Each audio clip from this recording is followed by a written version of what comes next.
Ya, untuk membahas mengenai hal ini, pemirsa, kami ajak Anda untuk berbincang dengan Suleman Ponto, mantan Kepala Badan Intelijen Strategi, sudah bergabung bersama kita malam hari ini. Selamat malam, Pak Suleman Ponto. Sehat, Pak?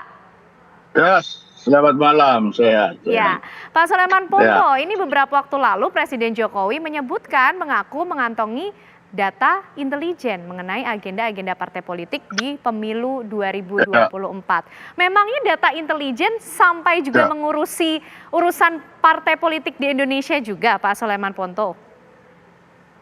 Lah kok partai politik? Cabai keriting aja diurusin kok, apalagi partai politik.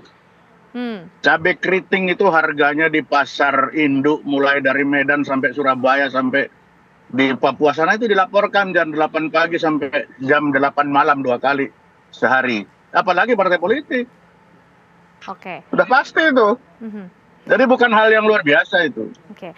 artinya inikah menjadi suatu agenda besar di negara ini pemilu 2024 yang juga perlu dikawal, diketahui oleh Presiden saat ini, Pak Soleman Ponto? Iyalah, Presiden kan harus tahu apakah pemilu ini nanti bisa berjalan dengan baik atau tidak baik atau bagaimana. Kan beliau harus tahu, beliau harus mengamankan, beliau harus mengantar supaya pemilu ini bisa berjalan dengan baik. Kan itu tugas beliau. Oke. Artinya itu Gitu. itu tidak hanya terjadi pada saat ini saja, pada saat pemerintahan presiden-presiden terdahulu juga BAIS, BIN maupun juga lembaga lain yang berkewenangan ini juga memberikan data-data tersebut ketika berkaitan dengan agenda-agenda besar di negara ini ya, Pak Soleman Ponto? Ya, betul. Sejak zaman Gajah Mada, bukan cuma sampai sekarang. Mhm. Dari sejak zaman Gajah Mada pun sama, kepada Gajah Mada, kepada rajanya, kepada presidennya. Badan intelijen itu selalu memberikan laporan, mulai dari yang terkecil sampai yang terbesar. Oke. Kalau dia tidak laporan, nah itu yang baru luar biasa. Oke. Itu. Nah, pada saat Pak Soleman Ponto mungkin pada saat dulu juga di BAIS ini data-data intelijen semacam ini ketika disuplai kepada seorang pemimpin negara atau presiden ini datanya memang dalam bentuk seperti apa sih Pak Ponto? Memang sedetail juga agenda partai politiknya hingga keinginan partai politiknya juga bisa diketahui. Oh bisa, semua bisa kita bikin itu. Mhm.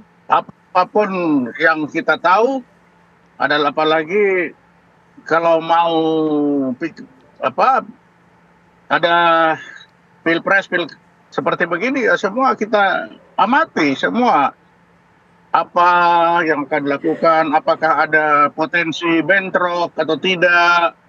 Kan kalau apalagi kalau dulu nanti kalau mereka kampanye bisa tabrakan atau tidak. Jadi semua itu kita lihat semua.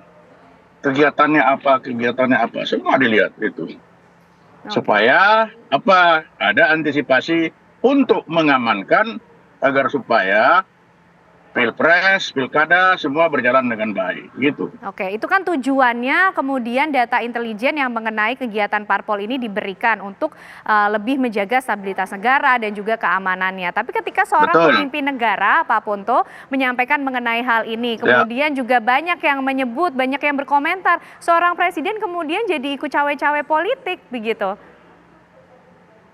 Ya bagaimana presiden kok nggak boleh cewek politik? Gimana ceritanya? Yang namanya presiden kan beliau juga itu produk dari politik. Jadi beliau pun ketika di ujung pemerintahannya juga tentunya harus berpikir tentang politik supaya keberlangsungan yang sudah ada itu berjalan dengan baik. Lah kalau dia tiba-tiba tidur aja dibiarkan begitu, lah itu ya nggak benar itu. Oke. Kan begitu. Dan sampai hari ini, jangan lupa, sampai hari ini beliau itu masih presiden. Mhm. Dan presiden itu adalah ujung dari laporan-laporan semua intelijen itu ada kepada beliau.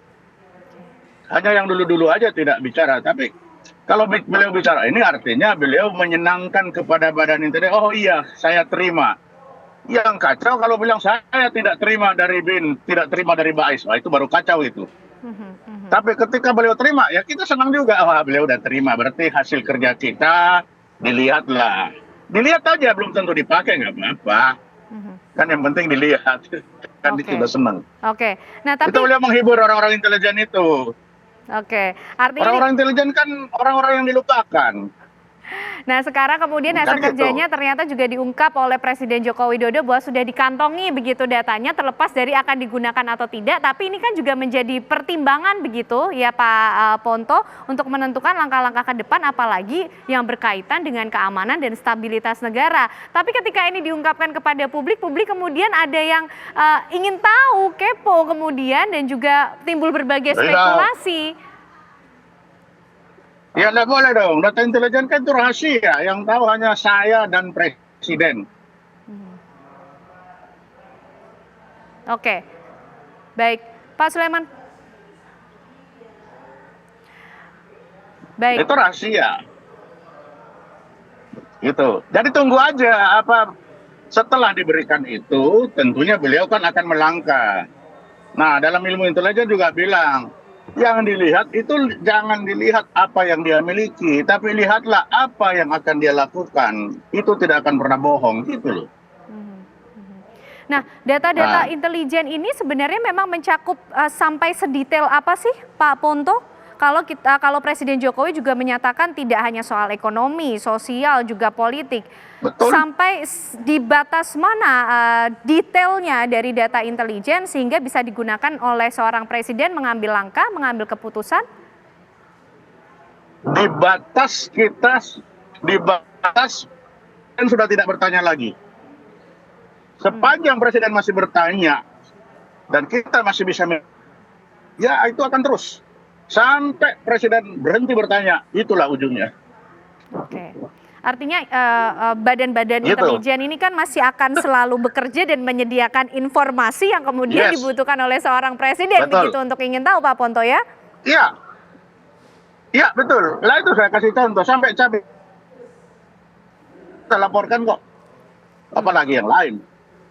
Dan itu 2 kali sehari loh. Cabai keriting aja 2 kali sehari, jam 8 pagi, jam 8 malam. Di seluruh pasar induk. Itu salah satu cabai keriting. Oke. Itu yang saya hafal sekali itu soalnya. Nah, Pak Ponto, kalau dari pengalaman Pak Ponto juga pemilu ini kan juga berlangsung ya kan di Indonesia secara berkala. Nah, momen-momen menjelang pemilu akbar ini, data-data intelijen yang berkaitan dengan agenda-agenda partai politik ini diberikan kepada presiden sampai batas waktu seperti apa? Sampai pemilu itu kemudian digelar, selesai dilaksanakan, atau seperti apa? Karena ini juga menjadi isu yang penting dan cukup seksi loh Pak Ponto. Sampai beliau berhenti bertanya. Sepanjang beliau bertanya ya sampai kapanpun kita jawab terus. Ketika beliau berhenti bertanya, disitulah kita berhenti. Itu. Jadi betul dan bisa dikonfirmasi juga dari Badan Intelijen bahwa memang seorang presiden juga mengantongi ya data mengenai agenda politik, agendanya, kemudian keinginannya, cita-citanya, bahkan mungkin pengumuman-pengumuman tertentu yang saat ini juga tengah ditunggu oleh masyarakat, begitu Pak Ponto? Ya, dia bisa tahu, beliau bisa tahu semua karena datanya kan banyak. Sehingga dari data yang sekian banyak, beliau bisa menyimpulkan. Sehingga dapat disimpulkan bahwa ini akan begini, begini. Kalau belum bisa disimpulkan, dia tanya lagi, kita jawab lagi. Ya begitu terus permainan. Oke. Nah, kan itu. Pak Ponto, ketika seorang presiden sudah memiliki data intelijen, kemudian mungkin mengambil suatu langkah dalam prosesnya untuk mengambil keputusan menjaga keamanan dan stabilitas negara, di mana kemudian posisi dari badan intelijen ini juga kembali dibutuhkan oleh presiden ketika proses pengambilan keputusan tersebut? Oh, tidak, setelah beliau kantongi sudah, intelijen sudah selesai.